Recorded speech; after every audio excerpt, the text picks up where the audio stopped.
पण आता या सगळ्यामुळं जेव्हा आपण इंजिनिअरिंगला ॲडमिशन घेतो, तेव्हा म्हणतो की टॉप 10 महाराष्ट्रातली ही कॉलेजेस आहेत हां. किंवा या कॉलेजचं रेप्युटेशन असं आहे. तर मग तुम्ही जे म्हणतात की बाहेरनं तुम्ही कोर्स करू शकता, ॲडिशनल. ॲडिशनली हे करू शकता. तर याच्यामुळे कुठेतरी कॉलेजचं महत्त्व कमी होईल का त्यामुळे? किंवा कॉलेज निवडताना तेवढं विद्यार्थ्यांनी कॉलेजलाच प्रेफरन्स दिलं पाहिजे, की मग आता ह्या सगळ्या कोर्स करून कुठे ॲडमिशन मिळेल तिथे ॲडमिशन घेऊन मग हे सगळं केलं पाहिजे? नाही म्हणजे बघा कसं आहे, शेवटी कॉलेज सिलेक्शन पण महत्त्वाचं आहे. ओके. त्यामुळे कॉलेजचं महत्त्व आहे. कॉलेजचं महत्त्व नाही असं नाही. कारण बेसिक डिग्री तर तुम्हाला मिळते. बरोबर. म्हणजे आजही जर आम्ही गेले 15 वर्ष भारतात प्रवेश परीक्षेच्या बेसिसवरती सगळे ॲडमिशन्स होतात, जेईई नीटच्या बेसिसवरती. हो. पण तरी 12वी बोर्डाला एक मिनिमम एलिजिबिलिटी महत्त्व आहे. बरोबर. आपण असं नाही म्हणू शकतो की 12वी दिलीच नाही आणि नुसती जेईमध्ये काहीतरी चांगलं केलं त्यांनी काही होत नाही. त्यामुळे तसंच एक बेसिक डिग्रीचं महत्त्व कदाचित अजून एक 8-10 वर्ष ते नक्कीच राहणार. ते जाणार नाही. पण नुसतं तुम्ही डिग्री केली म्हणून तुम्हाला जॉब मिळणार असं होणार नाही. बरोबर. तुमच्या हे ॲडिशनल जे तुमचे कोर्सेस तुम्ही जे करताय, 4 वर्षामध्ये काय मेहनत घेताय? 4 वर्ष मिळतात आणि तुम्ही जे वेगवेगळे प्रोजेक्ट्स करताय का जे काय करताय, तो नॉलेज किती आलं शेवटी, स्किल्स किती आले. हे पूर्ण बरोबर. जॉब मार्केट नॉलेज आणि स्किल बेस्ड होणार आहे, not degree and pedigree based. म्हणजे नुसतं युनिव्हर्सिटीच्या नावावरती तुमचं काही होणार नाही. नाही, बरोबर आहे. तर पण त्यामुळे आता आपण जर कॉलेजच्या आजूबाजूला जर बघितलं, कॉलेजच्या आजूबाजूला एक फेरफटका मारला सगळ्या इंजिनिअरिंग कॉलेजच्या, तर तिथे मोठमोठ्या झेरॉक्स मशीन आपल्याला दिसतात.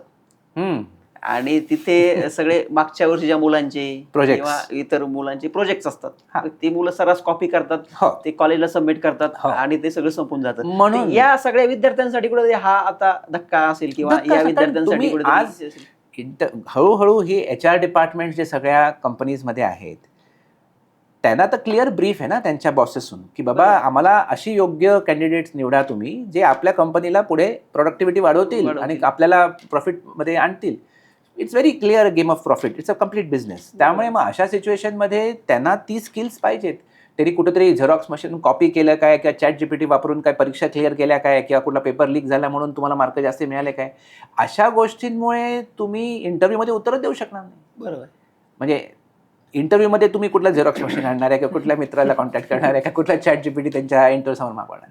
त्यामुळे हे म्हणजे अशा सगळ्या गोष्टींकडे जे तुम्हाला डिग्री मिळून जाईल कदाचित, कारण युनिव्हर्सिटीला पण किती ते बघणार, काय काय बघणार, कॉलेज पण किती बघणार, काय बघणार. त्यामुळे कुठेतरी हे लूपहोल्स राहणार आणि त्यामुळे लोक बायपास करू शकतात सिस्टमला, डिग्री मिळवू शकतात. पण तुम्हाला जॉब मिळवायचा असेल किंवा तुम्हाला बिझनेस करायचा असेल, ते जास्ती अवघड आहे ऑफकोर्स, तर तुम्हाला स्किल्स आणि नॉलेजवरती फोकस करावं लागेल. म्हणून माझं तरी क्लिअर म्हणणं आहे स्टुडंट्स पॅरेंट्सना, की बी ऑनेस्ट टू युअरसेल्फ आणि बी कमिटेड टू नॉलेज. बरोबर.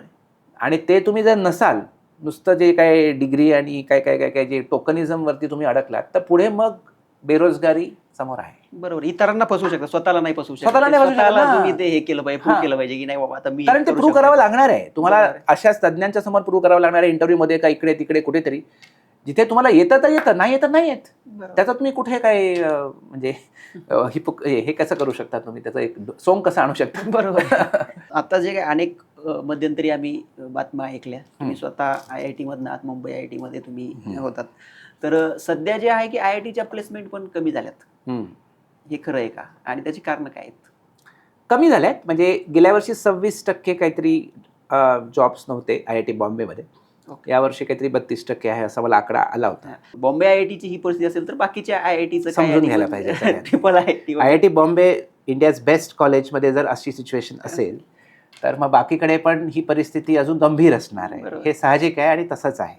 त्यामुळे मला नाही वाटत की सगळे इंजिनिअरिंग कॉलेजेस आपले प्लेसमेंट फिगर्स पब्लिश करतील यावर्षी तरी किंवा सांगतील. पण सिच्युएशन गंभीर आहे. पण एक चांगली गोष्ट आपण समजायला पाहिजे या सगळ्यातून. चांगली म्हणजे एक संकेत विद्यार्थ्यांनी आणि पालकांनी, की हा एक जॉब चर्न होतोय. हा जॉब मार्केटचं पूर्ण एक मंथन चालू आहे आता.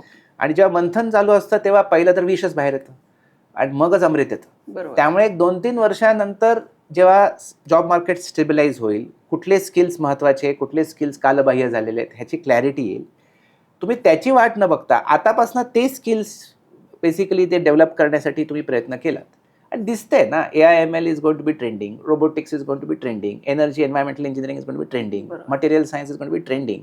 कारण नवीन मटेरियल्स डेव्हलप करावं लागणार आहे आजकाल, जे जगातले जे काही वेगवेगळे गरजेचे आहेत ते.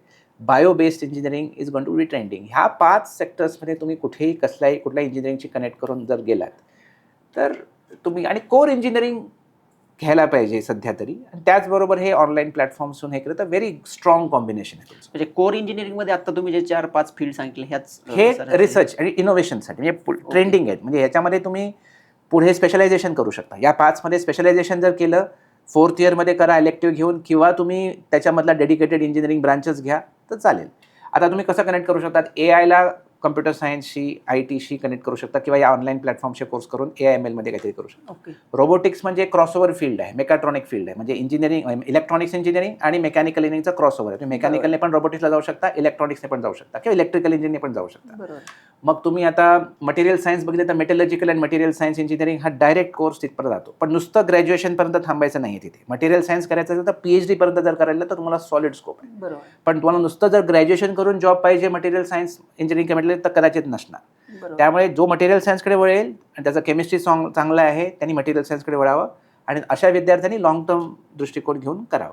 पण त्यांना बाहेर जास्त जावं लागेल, म्हणजे भारतामध्ये तशा व्हॅकन्सी त्यांच्यासाठी आहे. सध्या तरी तसं आहे, पण कदाचित पुढच्या काळात आपण असं अपेक्षा ठेवू शकतो पुढच्या 5-6 वर्षामध्ये की मटेरियल सायन्ससाठी इंडियामध्ये पण काहीतरी इकोसिस्टम डेव्हलप होईल.